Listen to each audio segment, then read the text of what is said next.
I'm a music critic, not an athlete. If you didn't understand the opening skit, definitely click the link in the description down below. I know that this has nothing to do with his music, but the whole baseball pitch thing, it's a little bit hard not to laugh at. I honestly feel bad for the man because he actually does know how to throw a baseball. I guess his nerves just got to him or something. Anyways guys, it's time for a review of the new studio album, the first in 5 years. It's titled Animal Ambition. It's also the first since departing Interscope Records, the label that had been screwing him over for years, constantly delaying the release of his albums, making him look stupid to his fans, and it wasn't his fault, the fact that the album just was not coming out. There were actually two, Black Magic, as well as the album that had been extremely anticipated from fans. A couple of singles had been released from it, including New Day and We Up. Two of my favorite 50 songs to date. It was supposed to be called Street King Immortal, but who knows if that album will actually ever see the light of day. The whole baseball incident, as well as his albums getting delayed, I was starting to feel bad for 50 until I actually listened to the album. As clearly stated on the opener, Hold On, he's 1, still rich, 2, can still get any woman he wants, 3, etc, etc, etc. The track Hold On is built around a very simplistic beat that sees 50 sounding more old school hip hop than he has in quite a long time. What I like about 50 and his producers is that they realize that they don't have to constantly be attacking the listener with a pounding, menacing bass line. It allows the wordplay to actually be at the forefront on this track and on several tracks on this album, Animal Ambition. Throughout the record, there are tracks that have a more layered and complex production style to them, and I feel like the album is about 50-50, kind of split down the middle on classic hip-hop style and tracks with more of a modern edge. The promotion for the album has been very high, considering he's on a new record label, Capitol Records, and there's actually been a music video for almost every song on the album as far as I know. All of the singles have a very classic 50 Cent flow to them, almost as if nothing has changed in his 5-year absence. What's wrong with that? Well, the man's been through some crazy shit, done some crazy shit, said some crazy things over the past 5 years. I thought that would have come out a little bit more and he would have been a little bit more ambitious in his new ventures, but that really isn't the case. I'm really not sure how his Street King persona has remained perfectly intact and untouched in these 5 years, with so much going on, so many changes in his life, so many tensions, and it does come out on some tracks, like the track where he disses Kanye West on I'm a Hustler.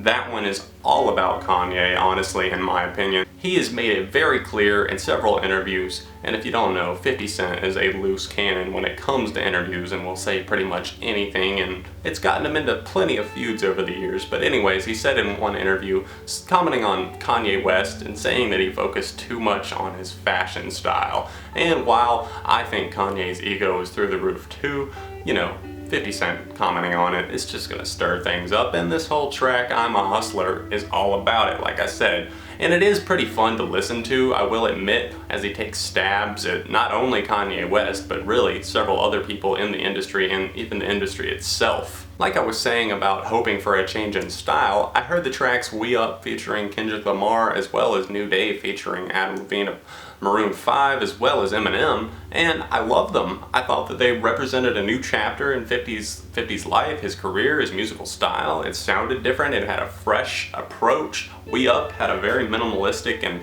just kind of chill type thing going on, but it was a really catchy beat. It would get stuck in my head throughout the day. I thought his flow on that one was quickly paced, extremely well done, as well as Kendrick Lamar's, but we're not really getting anything like that on this record as a whole. There are tracks that I'm gonna get to. Not to say that there aren't any good tracks on this album, there's just none that really topped either of those for me. Some of the tracks on this album are just flat out annoying and repetitive. Take the track Animal Ambition, the title track from the record, for example.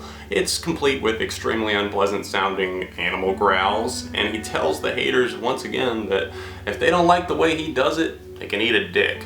Now what kind of attitude is that? I respect and appreciate the fact that the man, unlike most of his rap peers, actually, drumroll please, sings and handles the choruses on his own songs himself. I feel like that's almost too much to ask for some rappers these days. Oh, there's a new Eminem track? Oh, who does that feature on the chorus? I mean, clearly the track Animal Ambition I was just talking about is a complete misfire in terms of its chorus, but for the most part, he's pretty on point. And point in case, the track Pilot, one of the singles, that one right there was handled incredibly well by 50. It's one of the hottest flows on the record from 50, and a solid chorus to top it off. Curtis Jackson, aka 50 Cent, is a little bit more ambitious when it comes to lyrical content and messages on his songs. I like the fact that he kind of stands out above the rest and doesn't just necessarily sing about sex, partying, and turning up. I mean, granted, the track Twisted is all about that, but I guess every record's gotta have one of those, right? I'm a pretty big fan of the electronic and synthy feel of the Club Ready single Smoke, which features Trey Songz on the hook. It's a pimp's anthem, and if you try to dissect it lyrically, you might not enjoy it quite as much. I'm just taking it for what it is, and it's a pretty damn fun ride. One thing I'm confused by is why Kid Kid appears on 3 tracks on this album. Everytime I Come Around, Chase the Paper, and the minimalistic slow burner that is A Regular Heartbeat, which also features Jadakiss. They all feature this guy, and I'm not saying that he's untalented or anything like that, it's just, wouldn't you want to branch out a little bit more? Everytime I Come Around is this album's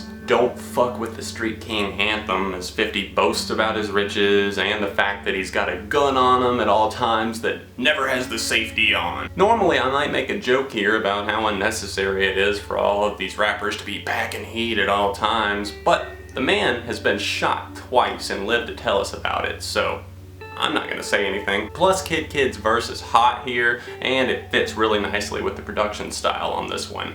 Kid also has one of my favorite lines of the entire album on the track Irregular Heartbeat. He simply states, "Social media has given cowards an outlet." Boom. Truth bomb just got dropped. The last track worth mentioning in my opinion is Chase the Paper, featuring appearances from Prodigy, Kid Kid, and Styles P.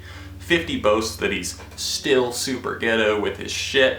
I like the slick bass line that gets played up and down the frets, along with this old school sounding guitar that gets looped to make the foundation for this track. It's like straight fire from this collection of rappers that all seem to play pretty well off of each other's flow. Overall, on Animal Ambition, I like the fact that 50 Cent stays away from a lot of the cliches of modern rap music, or at least tries to put a fresh spin on things. It's one of my favorite rap releases of the past year or so. It's a 3.5 out of 5 for me.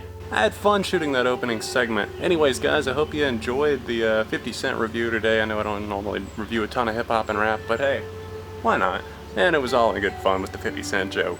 If you want to see more like creative intros like that and little skits, parodies, whatever, what have you, whatever comes to my mind, let me know in the comments section down below. If not, hey, I don't have a problem stopping. But anyways, I just thought that one was a funny one to throw in there. Make sure you subscribe to the channel for more reviews, everyone, and I will see you very soon. Don't forget to click down below if you want to see my last review, that's right here. And of course you can click for my other channel right here where I do TV, movies, track reviews, that sort of thing. I'll see you guys very soon right here on Album Review TV, Beyond the Reviews.